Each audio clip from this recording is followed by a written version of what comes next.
Do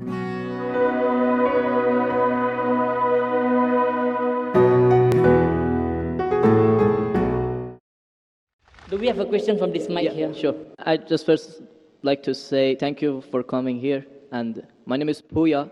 So I'm a student drama, and I come from Iran, not Iraq. Iran, the old name Persia. So I come from a religious family. My family are Muslim, but I was born as a Muslim, but I didn't want to born as a Muslim because, so as a family I born, but still I haven't accepted Islam because of some certain points.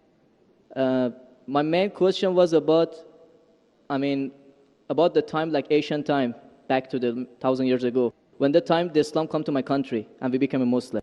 So as I read in the history and those kind of stuff, I found it out that the Arab countries, so they attacked my country and they invade my country and they brought Islam by force without my king accepted. So Persia was an old country and it was the most civilized country from the ancient time until now. We believe a real God, we were worshipping a real God, and our religion was Zartosh.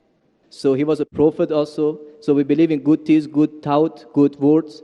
So even Cyrus the Great, he was the king of the world and he was doing a lot of good things. Even some people, they was confused that they called him Masih.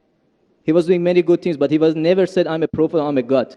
But even though that king, when he attacked the other country, he never killed a civilian, he never raped a woman, and he never made them to change the religion. Even somebody was worshipping a cow, he respect for them, even though he was worshipping a real God. He could make them to worship also same as what is worshipping. But in the Islam way, if you're going to promote your religion, doesn't mean that you have to force it to somebody else, or you have to make them to accept that religion, because human being means freedom. So anyone, they should have a right, human rights. So maybe those people that didn't want that religion, so why they have to attack and to bring it by force? That was the main question that make my heart a bit to make me to my belief go down. So brother, are you Parsi? Pardon? Yeah, I'm from Fars. Are you a Parsi? You mean Farsi? Are you a Parsi? Are you a Zoroastrian? No, I'm not following any religion. You don't belong to any religion. I don't believe. But you said your parents were? My parents are Muslim, but because of this confusion and stuff, I never try to follow the religion. I just believe in real God and doing the good things. So you believe in real God and good things. What are the good things? Where do you get the good things from? Good things like I don't harm the others. Whatever I'm doing, not try to harm the others. That's the first thing. As much as you can do the good things, even helping the others, and believe in the real God, not worshiping a stone or leaf or whatever. And I believe God is single. So, but I didn't. So you have your own philosophy. So you want to bring a new religion. I'm not going to make any religion. I'm just following my brain because as I know, God gave us a brain. So I didn't make my mind busy by following the books. When I was 10 years old, I was just thinking until now even. So I tried to follow thinking, he's saying, God as long as not a stone. Who told you stone is not a God? Anyway, I'll answer your basic question. Your basic question is that Muslims came to Persia and they conquered and they forced people to accept Islam. So no one should force at all. I agree with you. Point to be noted is that today the media promotes that Islam was spread by the sword.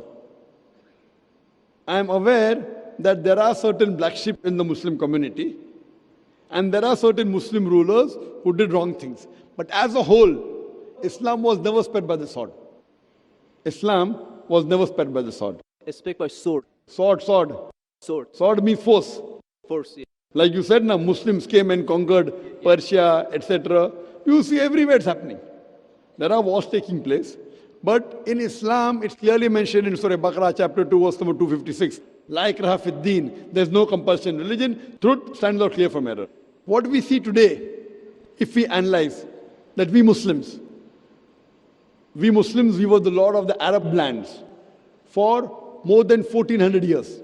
For the past 1400 years, the Muslims were the lord of the Arab lands. For a few years, the Britishers came. For a few years, the French came. But overall, the Muslims were the rulers of the Arab land. Yet today, there are more than 9 million Christians who are Coptic Christians. That means they're Christians since generation. If the Muslims wanted, they could have forced each and every non-Muslim to accept Islam at the point of the sword in the Arab land.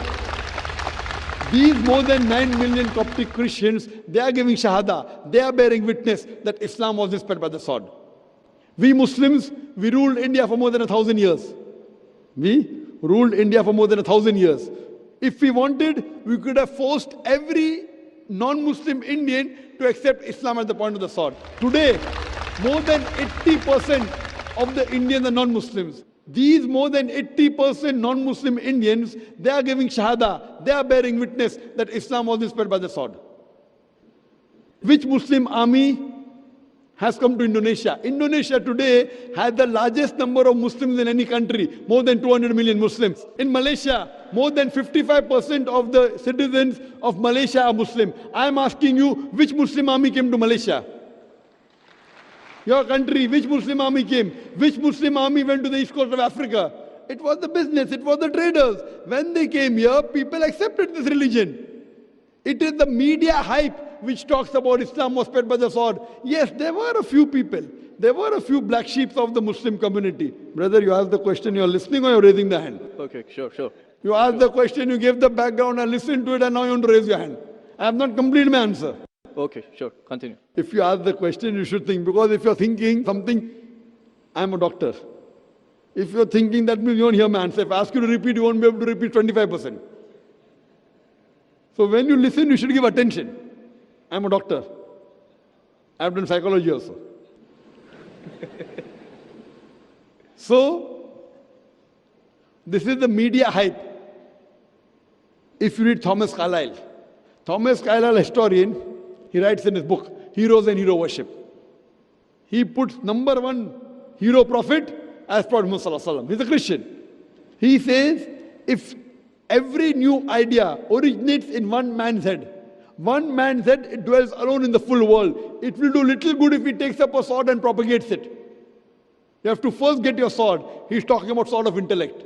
There was a survey done in the Plain Truth magazine, a survey in the increase of the major world religions in a span of 50 years. In a span of 50 years, from 1934 to 1984. In a span of 50 years, the increase in the major world religion. It came in Reader Digest, Almanac Yearbook, 1984.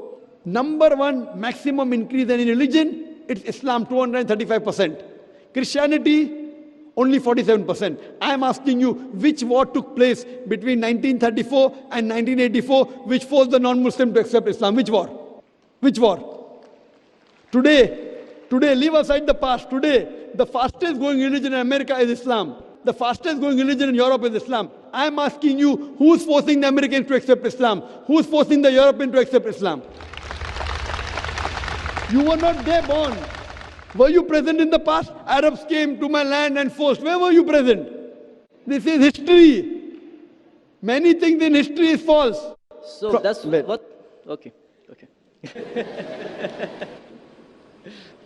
A very famous historian, Dilese O'Leary, he writes in the book, Islam at the Crossroad, page number 8. He says, history makes it clear that the legend of fanatical Muslims sweeping across the world, forcing Islam at the point of the sword, is the most fantastic, absurd myth that historians ever repeated. Who says that? Dilese O'Leary. History makes it clear that the legend of fanatical Muslims forcing Islam at the point of the sword over conquered races is the most fantastic, absurd myth that historians ever repeated. This is just in the media today. Muslim terrorist. I am asking you, did any Muslim attack you in this country? No, never. But the media says Muslims are terrorists. Yeah, media is just nonsense. Yes, same way your history is also nonsense. When media is nonsense, the history is also nonsense. Some is correct, some is wrong. That's the reason, if you hear the answer, I would like to end my answer with the quotation of Dr. Adam Pearson. Dr. Adam Pearson says that people who worry that one day nuclear weaponry will fall in the hands of the Arabs, they fail to realize that the Islamic bomb has already been dropped. The bomb of peace. It fell the day Prophet Muhammad, peace be upon him, was born. Good. Thank you, doctor, for your answer. But the point is, I didn't get the right answer because that's not media. That's history. And history is not something that can be written the false way. Because if it be written the false way, it can be changed.